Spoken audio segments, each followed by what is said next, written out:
All right, guys, we are going to do a little bit more of our U.S. history study.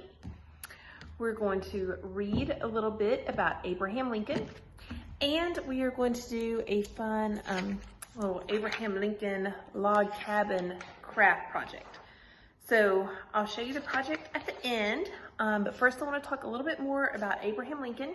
Last week we read a book over the course of 2 days about Abraham Lincoln when he was young, when he was a little boy. And what did he love most of all? Think back to what he really wanted to do, how he loved books, he loved learning, he loved going to school. So now we're going to learn a little bit more about Abraham Lincoln as he's older. And remember, the reason that we're talking about him at all right now is because in our U.S. history study, we are up to the Civil War. That's where we are along our timeline. So we're going to read this book, which is called Abe Lincoln's Hat. That's another thing that he's really famous for. A lot of times when you see pictures of him, you see him this big hat. So I'm going to read this to you, and then we're going to do our craft. Abe Lincoln's Hat by Martha Brenner. Abe Lincoln didn't have much money, but when he became a lawyer, he wanted to look his best. He bought a black coat and a tall black hat.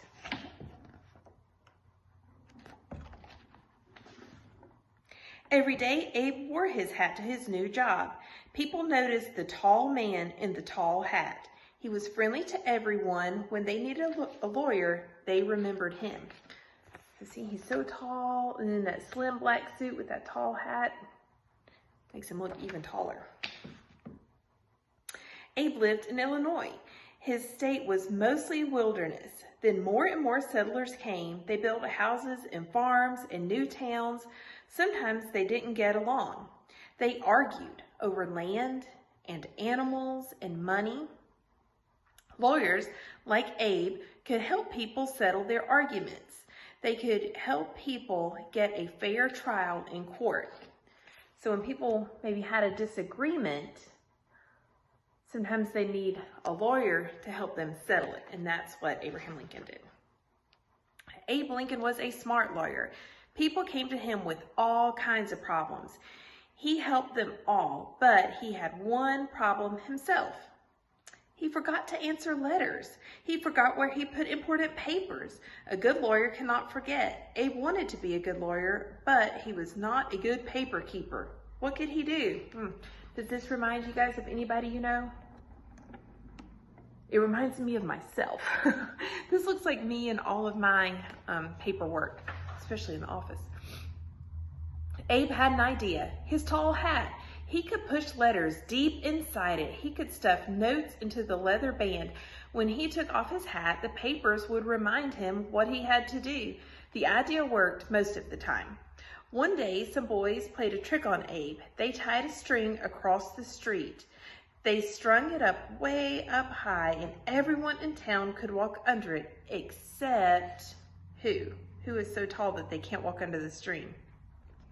Abraham Lincoln. Maybe that's what I need, a big tall hat like this, and I could put all my papers in there.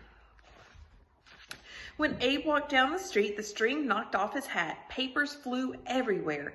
He bent over to pick them up. The boys ran out of hiding. They jumped all over him, and Abe laughed.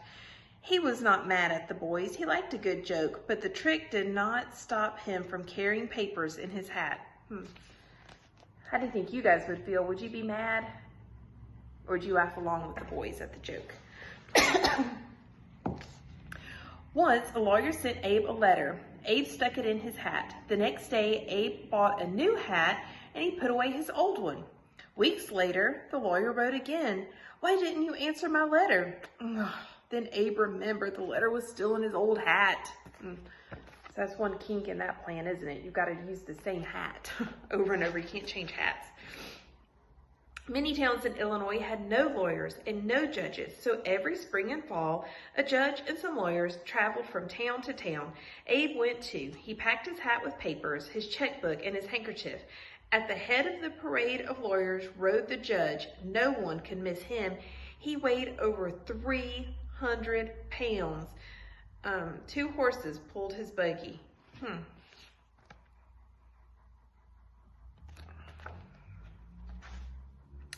Abe's horse was skinny and slow. His name was Old Buck. Abe and Old Buck traveled lonely country roads in the snow, in the rain, in the mud. Look at Old Buck.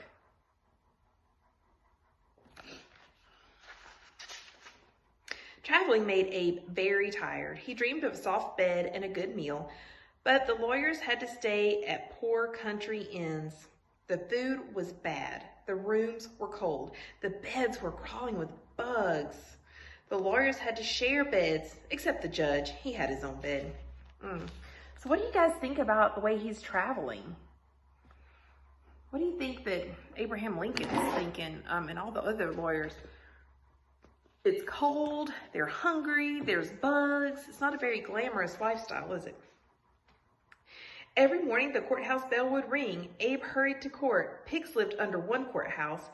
Abe had to talk loudly over the grunts and squeals. Can you imagine? He's in the courthouse and he has to really speak up because underneath the courthouse are pigs grunting and squealing and snorting. People came from near and far to hear Abe.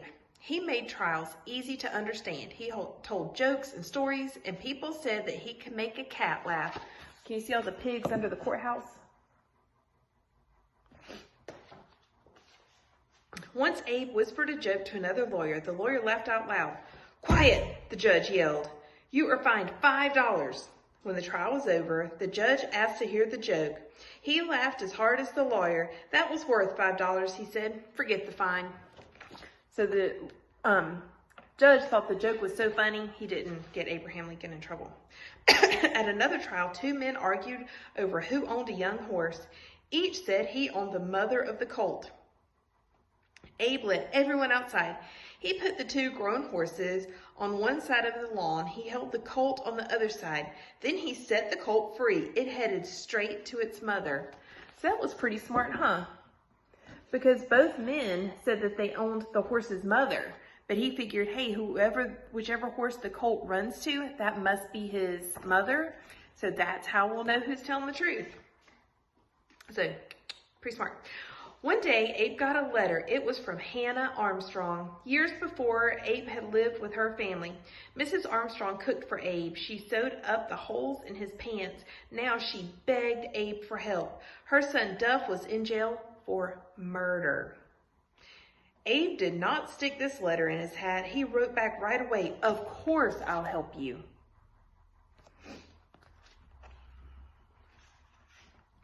Duff had been in a big fight. It was very dark, but a man said that he saw Duff kill someone. Duff said that he did not do it, and Abe believed Duff. But how could he prove that the man was wrong or lying?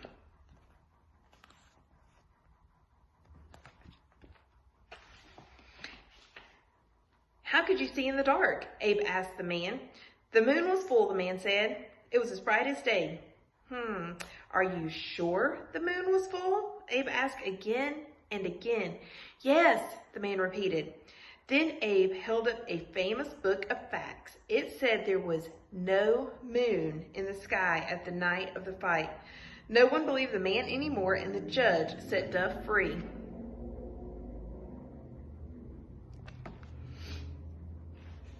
Abe believed slavery was wrong. And we're going to get into that next week. We start talking about the Civil War, we're going to get into slavery.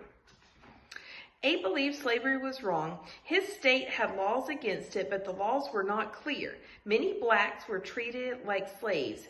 Nance was one of them. She worked for a storekeeper who sold her to another man. This man treated Nance badly, so she would not work for him.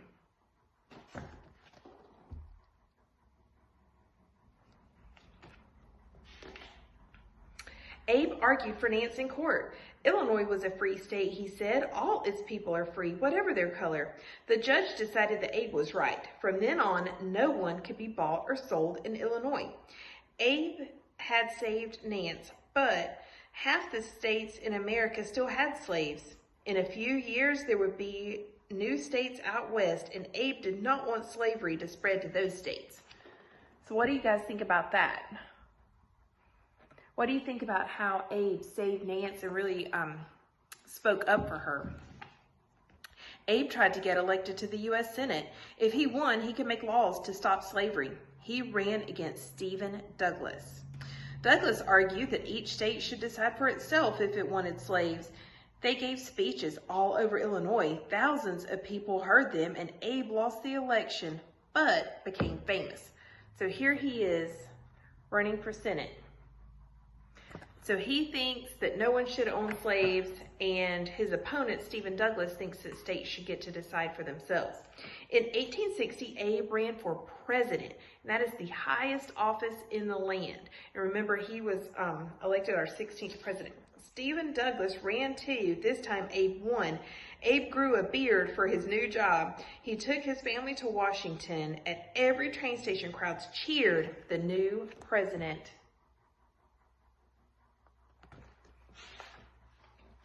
Abe was ready to make his first speech as president. He carried a cane, a tall silk hat, in his speech. He looked for a place to put his hat. Stephen Douglas stepped up. "If I can't be president," he said, "I can at least hold his hat."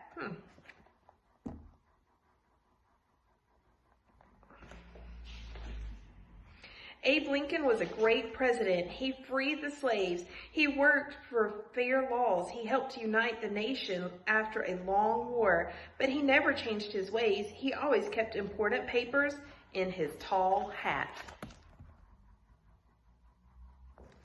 So our book last week was about Abraham Lincoln as a child, and this shows him as an adult growing up to be a lawyer and then eventually president. Okay, so now we're going to do a project, and this is going to take some thinking on your part. Here's what I want you to do. You have in your bin a piece of paper like this that says Abraham Lincoln's Log Cabin.